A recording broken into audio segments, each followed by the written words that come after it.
Okay, this is a quick video about our home power system. So, you may not know this, but electricity, uh, represented by electrons per second, it costs money. And the amount of money it costs varies with time. So, over the course of a day, it gets expensive in the morning, gets cheap during the day, and then gets really expensive at night. So why is this? Well, it's because of that damn solar power. So in the middle of the day, we get loads of solar power. I've lost half of my pen colours. Where have they gone? Anyway, I'll make do.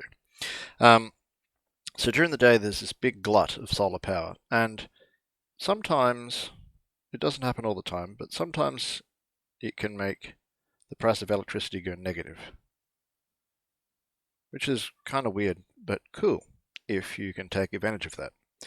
So there's a number of ways that people have tried to work around this problem. So you may have in your house a system that prevents your hot water system using power during this time. That's pretty common. So your hot water system will be using a bunch of power all this time and all this time, but it drops off abruptly at this peak. And so that's one way that the grid can manage the amount of power that's being drawn at any time. It turns off everyone's hot water systems. If you've got like a load shed tariff, you can get cheaper power for your hot water system if you agree that they can turn it off during these peak times. So then, it uses a bunch of power during the day when there's cheap solar power, and at night when there's less people using using power in general. We've gone one better. So our house has batteries and solar panels. So we have 6.6 kilowatt hours, 6.6 kilowatts of solar panels on the roof. Pretty typical amount. I think it's about 24 panels, something like that. And we've got a grid connection, just like normal. Whoop, whoop. And then we have an inverter, SH5K20 SunGrow inverter. And it's attached to 10 kilowatt hours of batteries. 10 kWh.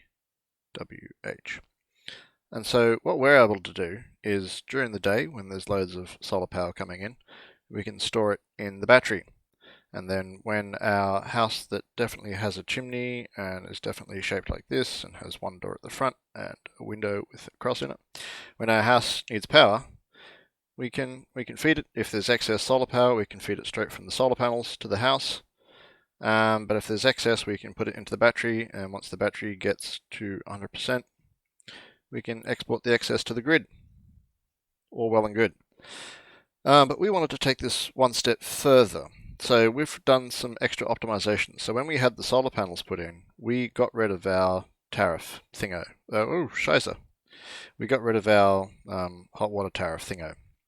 So our hot water system is on all the time, except it's not. So I put a modification on our hot water system so we can adjust the set point, which means that we can control how much power the hot water system uses. So when we have an excess of power during the day here, I can turn on the hot water system when there's an excess amount of power happening. So we want to try to minimize the amount of power that we send to the grid, because during this time, the grid doesn't need power. When the price is negative, it's actively trying to reject power. It doesn't want people to add more power to the grid. And that's a problem that's getting more and more common.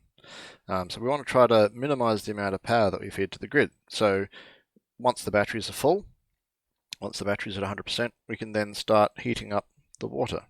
And this is another form of energy storage. Because as the hot water system goes from, let's say, 30 degrees to 75 degrees, I don't remember the exact number, but it's somewhere in the area of 6 kilowatt hours of power stored in hot water, which is great.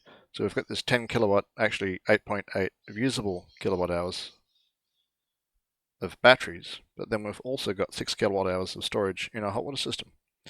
And at night, we have a shower, and everyone has showers, and the temperature in the hot water system drops off rapidly.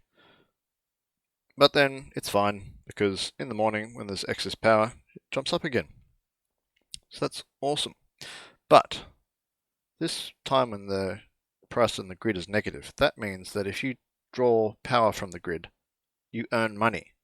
So what we do is when the grid power is extremely cheap or free, or they pay you for it, then we raise the set point on the hot water system up as high as it'll go, and we draw even more power. We store more power in the hot water system, and we charge the battery if it's not already full.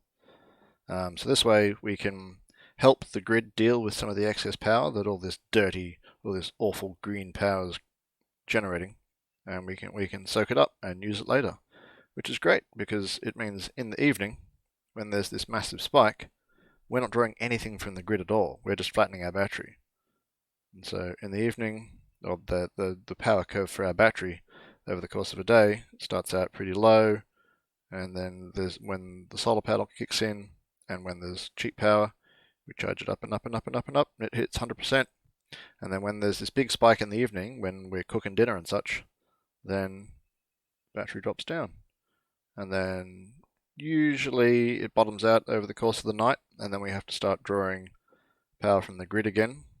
But yeah, so our grid consumption, if grid is purple, then it's if the battery's flat, then there's a little bit. If not, there's nothing.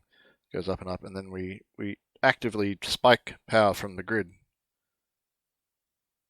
so we can charge up our batteries.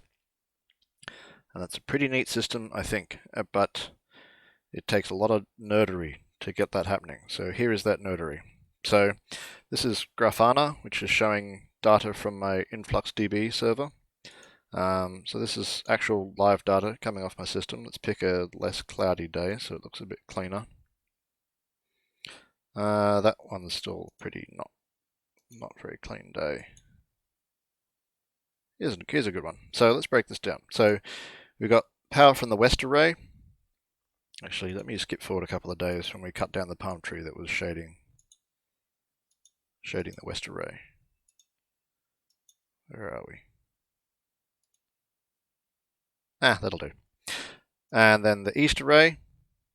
Actually, yeah, sorry, I got my arrays mixed up. So that's the east array. That's the one that was being shaded by the palm tree. So it makes a massive difference. So these are all cloudy days. So here's an instance where the palm tree was shading part of the eastern array. But we chop that down and we get this nice curve. Also, it keeps possums off the roof. And so that's the west array. So you'll see it's shifted slightly to the right because the sun moves from east to west during the day. And then we've got the PV total. So that's the total amount of power over the course of a day. So if you integrate under that, you'll get the amount of energy we're getting off the panels. So this is the amount of power that goes to the house. Now you see there's this big abrupt step here and here. That's when the hot water system kicks in and kicks off. So if we go down, we can see here's the hot water system set point. So at 10 o'clock it turns on. That's just a calendar thing. It does that all the time. And then if there's especially cheap power or if there's excess solar power, we increase the set point up higher. And then once we've run out of excess power, we set it down to the normal. And then at, I think, 3 o'clock in the afternoon, we turn it off.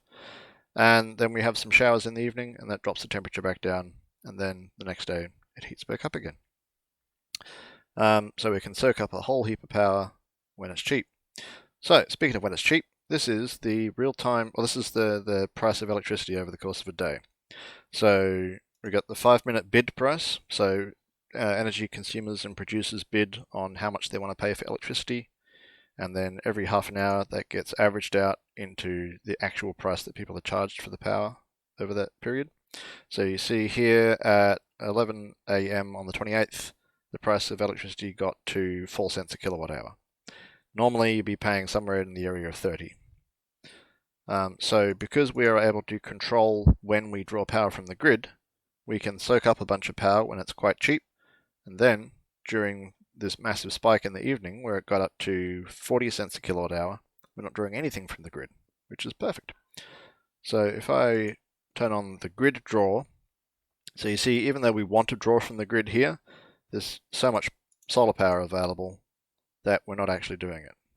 But I'll put it on anyway. So you can see if there were lack of solar power here. If it were a cloudy day and the price was still cheap, then we would be able to charge up our batteries on a hot water system. So you see there's this big spike here. That's probably just about when the hot water system turns off and the solar power starts to tail off. So we are charging up the battery there with the excess power that we have available. And so if we turn on our battery level, we can see that our battery got down to 27%, and then up with solar power, and then charges a bit more slowly from the grid until we get 100% battery. And then when there's this big spike in the evening of electricity price, we are using nothing from the grid at all, which is perfect. So that's basically our system. I don't think there's anything else to add. Bye-bye.